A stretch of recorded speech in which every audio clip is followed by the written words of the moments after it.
Assalamualaikum warahmatullahi wabarakatuh. Perkenalkan saya Razelia dengan NIM 2411044. Saya kelas 4B, Prodi Pendidikan Agama Islam Fakultas Tarbiyah. Di sini saya akan menjelaskan tentang harta. Jadi apa itu harta? Harta itu adalah secara bahasanya itu harta berasal dari bahasa Arab itu malun. Ya, jadi harta itu dalam bahasa Arabnya itu adalah malun, yang artinya apa? Condong juga bisa atau menyukai juga bisa. Nah, kemudian secara istilahnya itu harta diartikan sebagai sesuatu yang dapat dimiliki, disimpan dan dimanfaatkan secara lazim menurut syaratnya. Nah, kemudian kedudukan harta. Kedudukan harta ini yang pertama itu sebagai amanah. Jadi harta itu sebagai amanah yang dititipkan Tuhan kepada kita. Kemudian juga dijadikan sebagai perhiasan hidup. Kemudian yang ketiga juga harta dapat dijadikan kedudukan harta juga sebagai ujian ataupun fitnah ya. Jadi dengan harta itu kita diuji ya, mau kejujuran, kemudian juga terhadap kepedulian sosialnya dan lainnya.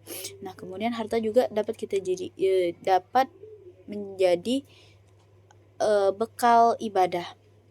Contohnya seperti apa? Seperti zakat, kemudian haji juga. Nah, kemudian bagaimana cara memperoleh harta itu? Yang jelas cara kita memperoleh harta itu harus halal.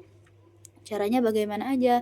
Bisa lewat usaha, melalui perdagangan, kemudian jasa. Nah, itu bisa kita lakukan untuk memperoleh harta tersebut. Nah, kemudian dengan melakukan perdagangan atau jasa tadi, nah kita tidak boleh melakukan sesuatu yang dilarang dalam agama. Contohnya riba, gharar dan lain sebagainya. Nah, sebisa mungkin itu harus dihindari. Kemudian cara memperoleh harta juga bisa dengan cara warisan. Nah, itu misalkan warisan itu pertukaran hak milik kepada ahli warisnya ya. Maksudnya kepada orang lain yang menjadi ahli waris. Nah, itu bisa kita peroleh, maksudnya harta itu bisa diperoleh dengan melalui warisan. Kemudian yang ketiga bisa melalui hibah atau hadiah. Nah, jadi itu harus secara sukarela, bukan dengan paksaan dari orang lain. Jadi itu harus secara sukarela dari pemiliknya. Kemudian yang keempat itu ada misalkan ada harta yang belum dimiliki oleh seseorang. Maksudnya belum punya siapapun. Contohnya air. Ya, jadi air sungai, misalkan air sungai itu dia boleh diambil, boleh.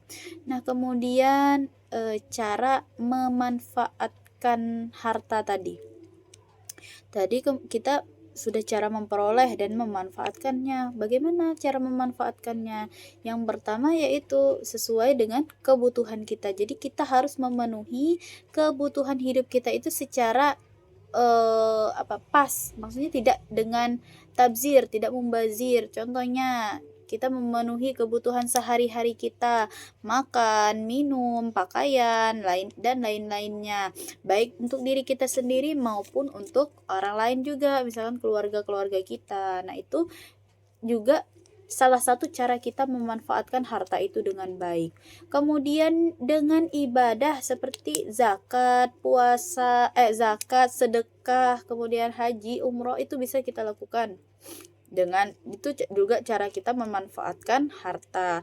Kemudian cara kita memanfaatkannya dengan investasi yang sesuai ya, yang sesuai dengan syariatnya, yang real, bukan dengan yang yang mengandung unsur-unsur keharamannya. Nah, kemudian kategorisasi dari harta itu.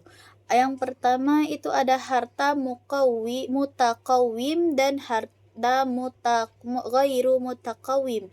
Nah, itu harta mutakawimnya itu harta yang memiliki nilai ekonomi dan ia bisa digunakan ya. Jadi contohnya misalkan seperti apa? Seperti rumah, kemudian pakaian dan lain-lainnya, itu maksudnya dia bisa kita gunakan oleh seluruh umat muslim. Nah, itu halal digunakan. Nah, ketika, barang itu rusak atau dirusak oleh orang, maka itu, hukumnya bisa untuk ganti rugi. Nah, hukum ganti ruginya itu boleh dan bahkan dianjurkan ya, apalagi misalkan merusak dengan sengaja. Nah, kemudian yang ghairu mutakawim ini kebalikan dari yang harta mutakawim. Nah, dia tidak memiliki nilai ekonominya. Contohnya apa? Contohnya barang-barang yang dilarang dalam Islam tadi. Contohnya itu khamar. Ya, jadi kalau khomernya itu jika ada kerusakan pada khomer itu, maka itu tidak wajib untuk kita ganti menurut syariatnya. Kemudian ada harta mankul dan ikrar. Nah, harta mankul ini dia harta yang dapat dipindahkan dan dapat berubah dari bentuk yang aslinya. Contohnya misalkan uang, kemudian kendaraan, perhiasan, dan lain-lainnya. Nah, sedangkan ikrar ini dia kebalikan daripada harta mankul. Harta ikrar ini dia tidak bisa tidak bisa dipindahkan. Contohnya apa? Contohnya seperti bangunan, kemudian tanah, itu bisa kita lakukan pemindahan dengan cara merusak, kemudian merusaknya dan mengubahnya. Kemudian ada harta eh, harta Kemudian ada harta mitli dan harta kimi. Jadi harta mitli ini dia memiliki harga, dia memiliki kesamaan yang persis dengan di pasar. Contohnya apa? Misalkan gandum, kemudian beras dan yang sejenisnya yang bisa ditakar menggunakan timbangan ataupun perhitungan. Nah, sedangkan yang kiminya ini dia tidak memiliki kesamaan. Nah, tapi dia juga memiliki nilai yang menonjol. Contohnya apa? Contohnya misalkan hewan ternak, batu berlian, dan lain-lainnya. Kemudian ada harta istikhlaki. Harta istikhlaki ini adalah harta yang sekali pakai. Contohnya makanan, minuman, bahan bakar. Kemudian istiqmali itu yang dapat kita gunakan secara berulang. Contohnya adalah pakaian dan lain-lainnya. Kemudian apa sih fungsi dari harta tersebut? Sebagaimana fungsi dari harta itu sama seperti cara kita memanfaatkannya. Jadi bagaimana fungsinya? Yang pertama untuk penyempurnaan hidup kita, untuk penyediaan hidup. Jadi hidup itu membutuhkan harta juga. Jadi untuk penyempurnaan hidup kita membutuhkan harta. Kemudian untuk penyempurnaan ibadah seperti seperti zakat dan haji tadi. Kemudian juga sebagai modal untuk pembangunan peradaban seperti pendidikan, masjid-masjid dan lain sebagainya.